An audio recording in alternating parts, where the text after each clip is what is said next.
Olá, amigos da Paranormal Ataque e da Paranoia SA. Estamos aqui com mais um assunto intrigante do sobrenatural e da paranormalidade. Os zumbis do voodoo. Serão eles lenda urbana ou uma terrível realidade? Fique aqui com a gente e descubra se essa história é verdadeira ou não. E se você gostar, deixe o seu like, se inscreva no nosso canal, comente, compartilhe. Assim vocês nos ajudam a trazer mais conteúdos do sobrenatural para vocês, tá bom? O voodoo nasceu na África e ficou conhecido no Brasil por causa da escravidão, já que algumas das tribos que foram sequestradas e trazidas para o Brasil para serem escravizadas eram cultuadores da religião voodoo.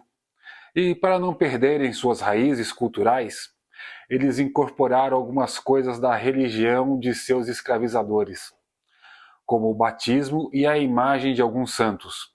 Mas na África, há muitas outras religiões competindo com o voodoo também. Mas somente no Haiti é que ele tem o status de religião oficial do Brasil. E é lá que existe a lenda dos zumbis do voodoo. Os zumbis do voodoo existem? Sim, eles existem de verdade. E não são mortos que ganham a vida de volta e saem por aí querendo comer o cérebro das pessoas. Isso é coisa dos filmes de terror. Agora nós vamos explicar como os zumbis surgiram no Haiti. Primeiro você vai precisar contratar um feiticeiro de aluguel. Existe isso. Os homens são chamados de Bokor e as mulheres de Kaplata. Eles fazem tanto o bem quanto o mal. Tudo vai depender de quem os contrata. As lendas e o cinema mostraram ao mundo que os zumbis são feitos através de feitiços, usando o cabelo roubado das escovas das vítimas ou de um objeto pessoal que só aquela pessoa usa, como um relógio, uma joia, algum objeto que a pessoa tenha muito apego.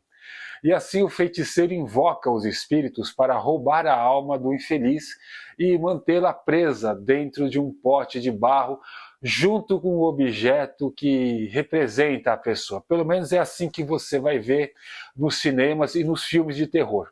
Só que, de verdade, não é assim.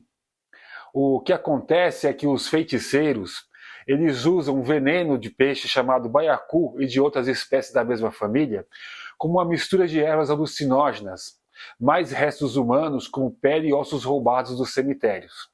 E fazem um preparo que depois é seco, moído até virar um pó, que será soprado pelo próprio feiticeiro no rosto da vítima. Isso levará o pobre infeliz a um estado de catalepsia, onde a respiração e os batimentos cardíacos vão ao mínimo necessário para o cérebro permanecer vivo. Como esses casos costumam acontecer em pequenas vilas que mal possuem um posto de saúde, a vítima é declarada como morta, apenas atestando a falta de sinais vitais. E como o veneno tem uma duração longuíssima, o velório é feito sem que a vítima tenha tempo de se recuperar do torpor ao qual ela foi induzida.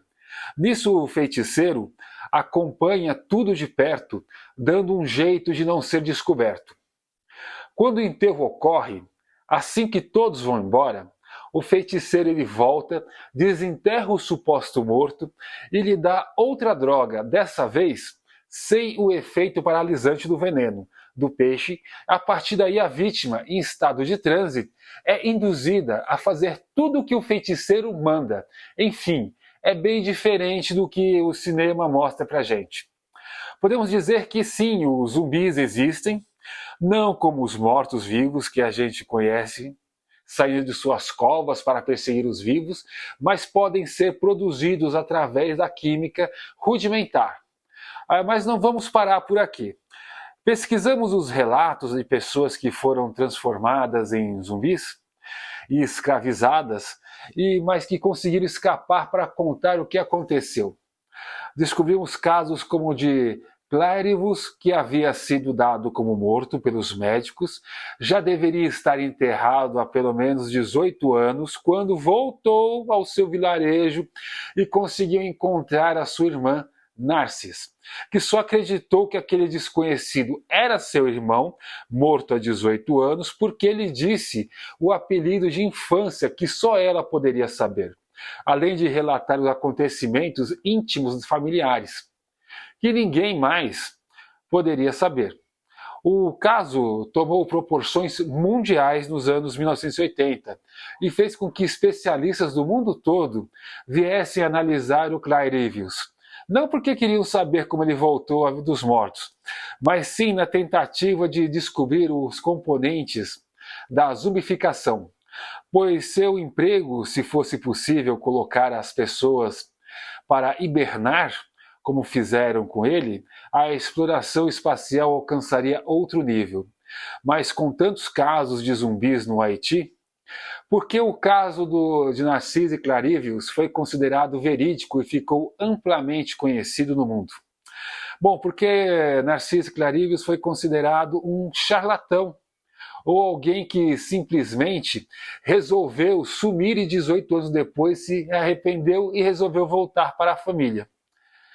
E segundo a rede de notícias BBC, o hospital americano Albert Schweitzer, em Deschapol, ele em abril de 1962 recebeu Narcisse passando mal e cuspindo sangue, onde ele veria a entrar em óbito 3 dias depois, devido por hipertensão maligna e edema pulmonar, sendo liberado o corpo para o sepultamento no dia seguinte. Por isso, Narcisse foi um caso famoso. Em 1984, a BBC foi até o vilarejo entrevistar o Narcisse, que contou ao jornalista que ouvia tudo à sua volta, desde a confirmação pelos médicos de sua morte, até a família chorando e velando o seu corpo. Ele ouviu tudo, desde o caixão descer até a terra sendo jogada no buraco e batendo na tampa do caixão. Misericórdia, hein? Segundo o relato de Narcisse, ele ficou enterrado até a noite, quando novamente começou a ouvir barulho de pá e terra sendo remexida, até que a tampa do caixão foi removida e o feiticeiro que o colocou naquela situação apareceu e lhe soprou outro pó, que o fez sair da paralisia. Ele foi levado para trabalhar como escravo na fazenda do feiticeiro. Mas por que Narcisse foi escolhido para ser zumbi? Segundo o próprio Narcisse, em entrevista para a BBC, ele teria sido punido, segundo as leis do voodoo, por não ter pagado pensão aos filhos que teve com algumas mulheres e por se recusar a ajudar um irmão que passava necessidade. Narcisse não era boa coisa, mas parece que o castigo foi meio que desproporcional, não acham? Outro relato que também foi investigado pelo programa da BBC, esse se trata de uma mulher que se chama Francina. Ela teria sofrido esse castigo aplicado pelo mesmo feiticeiro por ter cometido adultério. E sua falsa morte teria ocorrido em 1976 e ela teria sido encontrada num matagal em 1982, totalmente catatônica, e só foi identificada por sua mãe. Ela contou à BBC que estava como zumbi, fazendo trabalho escravo numa fazenda com outras 100 pessoas que viviam como ela, escravizados sob o efeito da droga, que os deixavam como zumbis. Até que um desses escravizados parece ter conseguido sair do torpor e matado o feiticeiro. Os zumbis foram soltos e ela vagou por 16 anos sem rumo. Uma história um tanto bizarra e como alguns furos onde essas 100 pessoas foram libertadas, né? Foram para onde? Que ninguém encontrou essas 100 pessoas, somente ela foi achada e ainda em estado de catatonia. mesmo 16 anos depois de receber a droga do feiticeiro. Será que esse produto lançado nela tinha tamanho poder de controle mental que durou 16 anos? São muitas as perguntas, infelizmente, ainda sem resposta.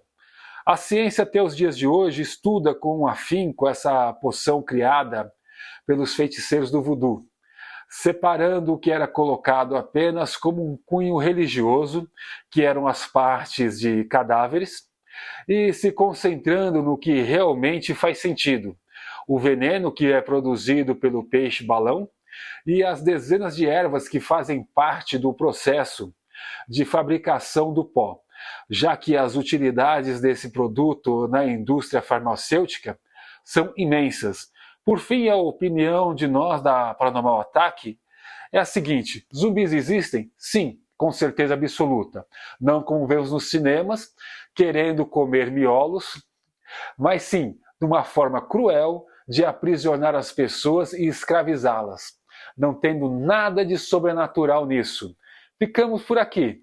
Deixe nos seus comentários o que você achou dessa história. Não se esqueça de se inscrever no canal, nos ouvir no podcast paranoisa.com, que está no Spotify, deixar seu like e, se você quiser, nos comentários, deixa outros assuntos para a gente pesquisar e trazer aqui para vocês, tá bom? Um abraço, até a próxima.